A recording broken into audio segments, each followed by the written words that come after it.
Hello बच्चों, कैसे हैं आप सब। आई होप कि आप सब ठीक ही होंगे। इलेक्ट्रोस्टैटिक पोटेंशियल एंड कैपेसिटेंस का ये है 9वां वीडियो और आज के इस वीडियो में हम लोग जिस टॉपिक पर चर्चा करेंगे वो टॉपिक है हमारा रीडिस्ट्रीब्यूशन ऑफ चार्जेस, आवेश का पुनर्वितरण।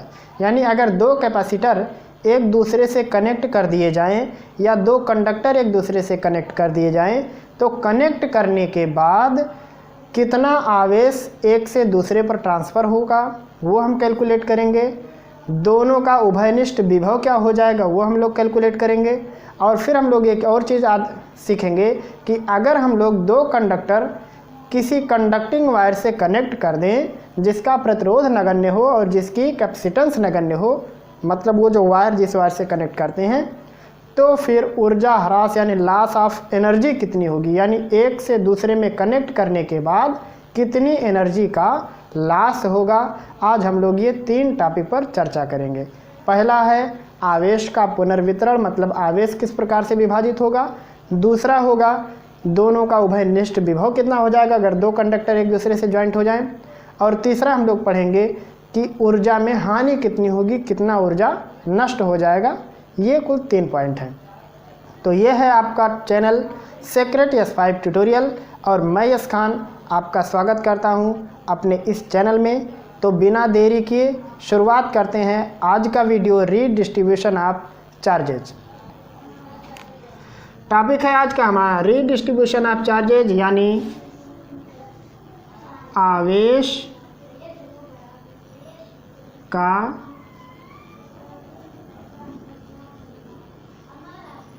पुनर्वितरण, यानी आवेश को फिर से बांटेंगे हम लोग। पहले से तो बटा हुआ रहेगा, वो यहाँ पे री है, मतलब फिर से बांटना है। जैसे सपोज कीजिए कि एक कंडक्टर है और ये दूसरा कंडक्टर, ऐसे 2 कंडक्टर हैं। पहले इस पर चार्ज मान लो है Q1 और दूसरे वाले कंडक्टर पर चार्ज है Q2। हम लोगों ने इसको कनेक्ट कर दिया। अब जब हम लोग इसको कनेक्ट करेंगे तो होगा क्या, चार्ज एक कंडक्टर से दूसरे कंडक्टर की ओर फ्लो होने लगेंगे। अब मान लेते हैं कि इस पे जो पोटेंशियल है वो है V1, इसका पोटेंशियल है V2। अब जो फ्लो होता है वो हाई टू लो होता है, तो हम लोग यहाँ मान लेते हैं कि ये जो V1 का पोटेंशियल है ये ग्रेटर है V2 से। ये हम लोग मान लेते हैं कि इसका विभव इसके वाले विभव से अधिक है। और एक चीज़ क्या, ये जो कंडक्टिंग वायर है इसके बारे में भी एक चीज़ जानिए कि जो कंडक्टिंग वायर है, मतलब जो चालक तार है जो कि कनेक्ट किए हुए हैं, यानी हम लोग कह सकते हैं कि कनेक्टिंग वायर भी इसको कह सकते हैं। इस कनेक्टिंग वायर की अपनी कोई कैपेसिटेंस नहीं है, ये बात दिमाग में रखे रहिएगा कि इसकी धारिता खुद की नहीं है, कोई भी प्रतिरोध भी नहीं है। उसके बाद हम लोग इसमें सारा काम करेंगे। तो यहाँ हमने पहले क्या माना, पहले कंडक्टर पर चार्ज Q1 दूसरे पर Q2, यानी पहले चालक पर Q1 का आवेश दूसरे पर Q2, पहले पर विभव V1 और दूसरे पर विभव V2। अब जब हम इसको ज्वाइंट कर दिए तो अब इससे चार्ज निकल के उस पर जाने लगेगा, क्योंकि ये तो बड़ा पोटेंशियल है। तो ये मान लेते हैं कि यहाँ जब कनेक्ट हो गया तो यहाँ चार्ज बच गया Q1 डैश और यहाँ चार्ज बचा Q2 डैश, यानी इसमें ऐड होने के बाद ये चार्ज हो गया Q2 डैश और ये हो गया Q1 डैश। तो यहाँ पहले हम लोग लिखेंगे इसको, जैसे लिखेंगे हम लोग संयोजन से पूर्व, ऐसा लिख सकते हैं हम लोग, मतलब जोड़ने से पहले। संयोजन से पूर्व की कहानी क्या है, प्रथम चालक है,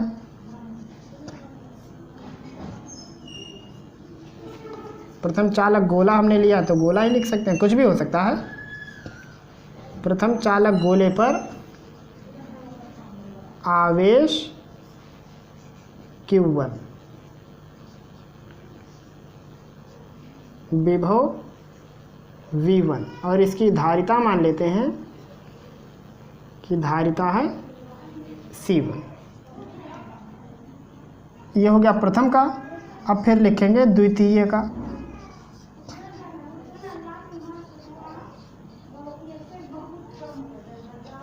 द्वितीय चालक गोले पर आवेश Q2, विभव V2 और धारिता है इसकी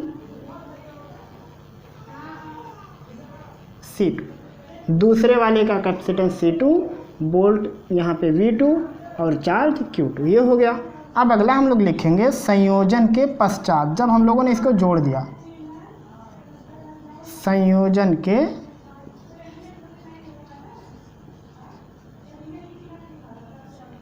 जब हम लोग इसको ज्वाइंट कर देंगे तो क्या होगा, यहाँ एक चीज़ और लिखना है कि V1 ग्रेटर देन V2, मतलब पहले वाले का पोटेंशियल दूसरे वाले से ज़्यादा। तो जब हम लोग इसको कनेक्ट कर देंगे तो उसके बाद क्या होगा, यहाँ से चार्ज फ्लो होके उधर जाने लगेगा। तो यहाँ संयोजन के पश्चात हम लोग क्या मानेंगे कि प्रथम चालक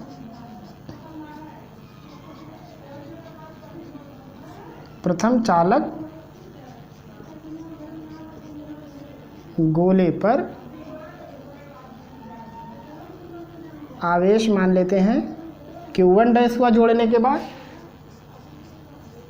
और विभव हो गया V, क्योंकि जोड़ने के बाद दोनों का पोटेंशियल एक जैसा हो जाएगा तो हम लोग इसको लिख देते हैं V। और धारिता तो कभी चेंज नहीं होती है, एक बार जो बन गया तो बन गया। उसके बाद ये लिख लेते हैं द्वितीय चालक गोले पर आवेश Q2 डैश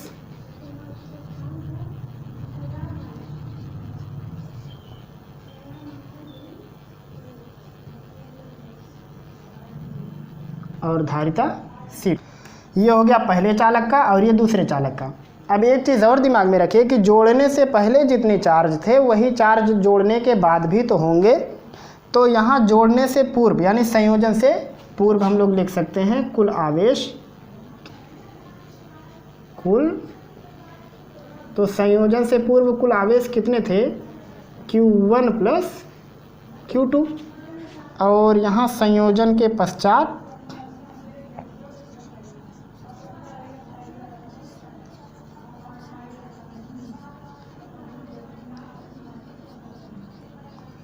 कुल आवेश, जोड़ने के बाद कुल आवेश कितने हुए, Q1 dash plus Q2 dash. जोड़ने से पहले एक पे Q1 था, एक पे Q2, और जोड़ने के बाद एक पे Q1 डैश, एक पे Q2 डैश। तो दोनों चार्ज तो अभी भी बराबर हैं, यहाँ लिखेंगे। इसलिए Q1 प्लस Q2 बराबर Q1 dash plus Q2 dash. अब C बराबर होता है Q बाई V, तो यहाँ से Q1 जब लिखेंगे तो ये V1 C1 हो जाएगा, और C2 के लिए लिखेंगे Q2 अपान V2। ये तो है जोड़ने के पहले की कहानी। तो यहाँ से Q1 बराबर क्या होगा, C1 V1, यहाँ से Q2 होगा C2 V2। तो Q1 की जगह हम लोग लिखेंगे C1 V1, Q2 की जगह पे C2 V2। लेकिन जब जोड़ देंगे तो उस समय वहाँ V1 और V2 नहीं बल्कि V ही होगा। तो यहाँ ये हो जाएगा C1 V plus C2 V। अब यहाँ से देखिए अगर, तो इसमें V कॉमन है, तो अगर हम लोग V उसका कॉमन लेंगे तो यहाँ कितना बचेगा, C1 प्लस C2, और यहाँ होगा C1 V1 C2 V2। इसको अगर आगे थोड़ा सा लिखें तो V इक्वल होगा C1 V1 C2 V2 अपान C1 प्लस C2। और C1 V1 क्या है, Q1 था, और C2 V2 क्या था, Q2। ये हो गया उभयनिष्ठ विभव। अगर हम लोग दो कंडक्टर को एक तार से जोड़ दें जिसकी धारिता नगण्य हो, जिसमें से पहले कंडक्टर पर चार्ज Q1 और दूसरे पर Q2, पहले पर विभव V1 दूसरे पर V2, पहले की धारिता C1 और दूसरे की C2 हो, तो उभयनिष्ठ विभव जो होगा वो होगा C1 V1 plus C2 V2 अपान C1 प्लस C2, या Q1 प्लस Q2 अपान C1 प्लस C2। अब कभी कभी परीक्षा में एक चीज़ आपसे पूछता है अब इसी से संबंधित एक और चीज़ एग्जाम में आता है, वो आता है कि सिद्ध कीजिए कि अगर आप दो चालक को किसी तार से जोड़ते हो जिसकी धारिता नगण्य है तो उन पर आवेश का वितरण उनकी धारिताओं के अनुपात के बराबर होता। तो ये कैसे प्रूफ किया जाता है? तो यहाँ इसको प्रूफ करने के लिए हमको इतना चीज़ लिखना पड़ेगा, संयोजन से पहले और संयोजन के बाद। इतनी सारी कहानी तो लिखनी ही पड़ेगी। उसके बाद हम लोग ये कहानी लिखेंगे, जैसे Q1 डैश बराबर क्या होगा, C1V हो जाएगा और Q2 डैश हो जाएगा C2V। तो अगर हम लोग इसको भाग करें तो होगा ये Q1 डैश अपान Q2 डैश इक्वल होगा C1V अपान C2V। V से V कट जाएगा तो ये होगा C1 अपान C2, ये होगा Q1 डैश अपान Q2 डैश। तो ये कभी कभी प्रूफ करने के लिए आता है और वो भी बहुत लांग में कभी कभी आ जाता है, जिससे फ़ायदा हो जाएगा आपका अगर आप इसको जानते हैं। तो आपको करना क्या रहेगा, सबसे पहले संयोजन से पूर्व की स्थिति लिख देंगे, फिर उसके बाद लिखेंगे संयोजन के बाद की। उसके बाद फिर क्या लिखेंगे, संयोजन के बाद पहले कंडक्टर पर इतना हो जाएगा चार्ज और दूसरे पर इतना हो जाएगा, दोनों को डिवाइड कर देंगे तो V से V कट जाएगा, ये उभयनिष्ठ पोटेंशियल है। उसके बाद आगे C1 अपान C2। तो यहाँ आगे हम लोग लिख सकते हैं कि अतः संयोजन के पश्चात दोनों चालकों पर आवेश उनकी धारिताओं के अनुपात के बराबर होता है। तो ये तो हो गई दो चीज़। अब एक और चीज़ है, वो क्या है कि कितना आवेश यहाँ से वहाँ ट्रांसफ़र हुआ, यानी हम लोग कह सकते हैं कि वितरित आवेश या स्थानांतरित आवेश कैसे निकालेंगे। तो इतना पहले आप उतार लीजिए। अब हम लोग निकालेंगे स्थानांतरित आवेश, मतलब कितना आवेश यहाँ से वहाँ गया।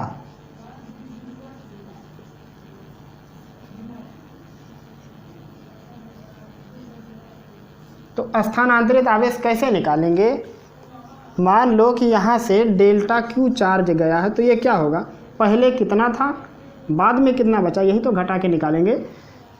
तो यहाँ स्थानांतरित आवेश को मान लो हम लोग लिख देते हैं डेल्टा Q, तो ये कितना होगा Q1 माइनस Q1 डैश। अगर दूसरे वाले के लिए अगर हमको निकालना रहेगा तो लिखेंगे Q2 डैश माइनस Q2, क्योंकि दूसरे पर बढ़ रहा है। तो आप चाहे इससे लगाओगे चाहे इससे लगाओगे, आंसर दोनों से आएगा। ये हो गया Q1 माइनस Q1 डैश को हम लोग क्या लिखे थे, C1V, और Q1 को हम लोग क्या लिखेंगे, C1V1। दोनों में से C1 कॉमन है तो कितना हो जाएगा, ये V1 माइनस V। या इसको ऐसा लिख दो, चलो रहने दो, C1V1 माइनस C1। V की जगह पर वो देखिए वहाँ पे फार्मूला पड़ा हुआ है, C1V1 C2V2 अपान C1 प्लस C2। ये हो गया C1V1 माइनस C1 का गुणा करेंगे तो ये होगा C1 स्क्वायर V1। C1 का इसमें गुणा करेंगे तो होगा ये C1 C2 और V2। C1 का गुणा C1 में C1 स्क्वायर V1, C1 का C2 में करेंगे तो C1 C2 V2, और नीचे हो गया C1 प्लस C2। अब इसका इसमें गुणा करो तो होगा ये पहले C1 स्क्वायर V1, फिर उसके बाद इसका करेंगे तो होगा ये C1 C2 V1।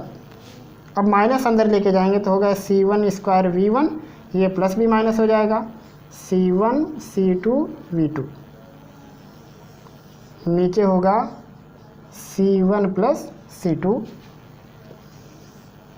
अब ये वाला पार्ट और ये वाला पार्ट कट गया तो यहाँ क्या बचेगा, C1 C2 V1 minus C1 C2 V2 अपान C1 प्लस C2। ये है डेल्टा Q। इसको लिख सकते हैं, अगर दोनों में से C1 C2 कॉमन निकालिए तो होगा ये V1 माइनस V2, और यहाँ इसको चाहे तो ऐसा लिख सकते हैं याद करने के लिए, C1 C2 अपान C1 प्लस C2 कोष्ठक में V1 माइनस V2। तो इतना आवेश स्थानांतरित होगा। अगर इसमें रख के लगाएंगे तो यहाँ लिखेंगे C2V2 और Q2 डैश के लिए जगह पे लिखेंगे C2V, तब भी आ जाएगा। अब ये तो हो गए इतने चीज़। अब अगला जो हमको निकालना है वो है ऊर्जा ह्रास, मतलब कितना एनर्जी का लॉस होगा। अब अगला हम लोग हेडिंग डालेंगे ऊर्जा ह्रास। तो ऊर्जा ह्रास कैसे निकालेंगे? इसको निकालने के लिए जोड़ने से पहले जो ऊर्जा थी और जोड़ने के बाद जो ऊर्जा, दोनों का कर देंगे अंतर, तो जो आएगा वही हमारा हो जाएगा एनर्जी लॉस। तो मान लो हम लोग लिख लेते हैं एनर्जी लॉस को डेल्टा यू। डेल्टा यू बराबर होगा संयोजन से पूर्व ऊर्जा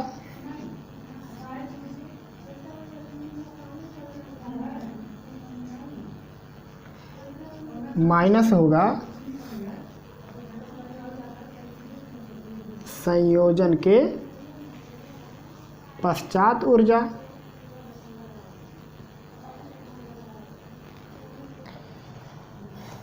ये बराबर इसको लिख सकते हैं हाफ, क्योंकि ज्वाइंट करने से पहले दोनों कंडक्टर का हमको क्या लेना है? एनर्जी।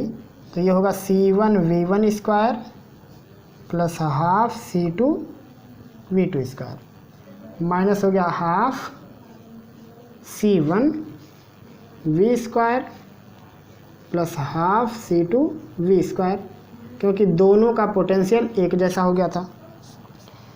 अब अगर इसको हम लोग हाफ बाहर ले लें तो इसको हम लोग ऐसा लिख सकते हैं कि C1V1 square C2V2 square upon लिख सकते हैं इसको 2 माइनस इसको हम लोग लिख सकते हैं कि C1 प्लस C2 अपान 2 इंटू V स्क्वायर। देखिए ध्यान से, जब हम हाफ कॉमन निकाल लेंगे तो अंदर बचेगा C1 प्लस C2 और V स्क्वायर हो जाएगा बाहर।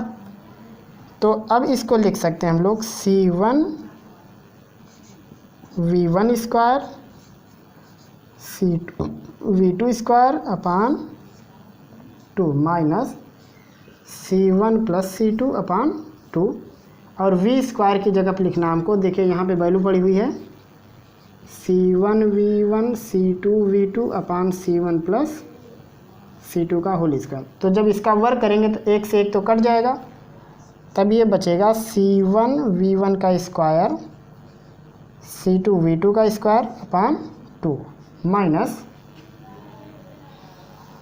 होगा नीचे 2 C1 प्लस C2, क्योंकि जब इसका वर्ग लगाएंगे तो ऊपर भी वर्ग होगा नीचे भी होगा, तो एक से एक तो कट जाएगा लेकिन एक बच जाएगा, और यहाँ ये होगा C1V1 और C2V2 का होल स्क्वायर। अब क्या होगा, अगर हम हर बराबर करना चाहें तो हमको क्या करना पड़ेगा? C1 प्लस C2 का इसमें गुणा करना पड़ेगा। तो जब गुणा करेंगे तो यहाँ पहले किसका गुणा करेंगे? C1 का, तो ये होगा C1 स्क्वायर V1 स्क्वायर, फिर C1 का इसमें करेंगे तो होगा ये C1 C2V2 का स्क्वायर, फिर करेंगे C2 का गुणा तो यहाँ होगा C1 C2V1 का स्क्वायर, फिर C2 का इसमें गुणा करेंगे तो होगा ये C2 का स्क्वायर और V2 का स्क्वायर, माइनस ये A प्लस B का होल स्क्वायर पे ओपन होगा तो पहले का वर्ग यानी C1 स्क्वायर V1 स्क्वायर, क्योंकि आगे माइनस है, माइनस होगा ये C2 का स्क्वायर V2 का स्क्वायर और माइनस 2AB यानी 2C1 C2 V1 V2 C1 C2 V1 V2, और सबके नीचे कौन आएगा? 2C1 plus C2। कैसे किए एक बार फिर से देखिए, हर बराबर करने के लिए हमने सबसे पहले C1 प्लस C2 का इसमें गुणा कर दिया और उसके बाद इसको A प्लस B के होल स्क्वायर पे ओपन कर दिया। अब यहाँ क्या होगा देखिए, C1 square V1 square C1 square V1 square ये कैंसिल हो गया, और फिर क्या कैंसिल हुआ? C2 स्क्वायर V2 स्क्वायर और C2 स्क्वायर V2 स्क्वायर ये कैंसिल हुआ। फिर यहाँ क्या बचा देखिए, C1 C2 V2 स्क्वायर, इसको लिख लेते हैं C1 C2 V2 स्क्वायर, यहाँ बचा है C1 C2 V1 स्क्वायर, और क्या बचा? माइनस 2C1C2 V1 V2 और नीचे बचा है 2C1 प्लस C2। इसमें C1 C2 कॉमन है सब में, तो निकाल लेंगे जब बाहर, तो ये होगा C1 C2 अपन इसको लिख सकते हैं 2C1 प्लस C2। और यहाँ होगा ये V2 square plus V1 square minus लिख सकते हैं 2V1 V2। अब ये क्या हो गया, a माइनस बी का होल स्क्वायर, तो ये हो गया C1 C2 अपान 2C1 प्लस C2। ये हो गया V1 माइनस V2 का होल स्क्वायर लिखें, चाहे V2 माइनस V1 का होल स्क्वायर लिखें, यही आएगा। इसलिए यहाँ पे हम लोग क्या लगा देते हैं, डिफरेंस। ये हो गया एनर्जी लॉस का फार्मूला। मतलब जब हम लोग दो कंडक्टर को किसी चालक तार से जोड़ देंगे तो जोड़ने के बाद इतनी एनर्जी की हानि होगी। अब इसको ध्यान से देखिए, तो चाहे V1 बड़ा हो चाहे V1 छोटा हो, हर बार एनर्जी लॉस प्लस में ही आएगा। इसका मतलब होगा कि हर हाल में एनर्जी क्षय ही होगी, हर हाल में ऊर्जा का ह्रास होगा। तो हम लोगों ने पहले इसमें पढ़ा कि आवेश का पुनर्वितरण मतलब धारिताओं के अनुपात के बराबर होता है। फिर हम लोगों ने निकाला उभयनिष्ठ विभव C1 V1 plus C2 V2 अपान C1 प्लस C2। उसके बाद हम लोग निकाले थे कि जो आवेश इधर से उधर स्थानांतरित होगा उसका मान कितना आएगा। और फिर हम लोग निकाले कि दोनों कंडक्टर को ज्वाइंट करने पर कितनी एनर्जी की हानि होगी। तो ये था आज का हमारा टॉपिक, रीडिस्ट्रीब्यूशन ऑफ चार्ज। अगर आपका इस टॉपिक से संबंधित किसी भी प्रकार का कोई प्रश्न, कोई सलाह या सुझाव है तो कमेंट सेक्शन के जरिए आप हमको ज़रूर बताएंगे। फिर मिलेंगे हम जल्द ही अगले वीडियो में, तब तक के लिए खुदा हाफिज़।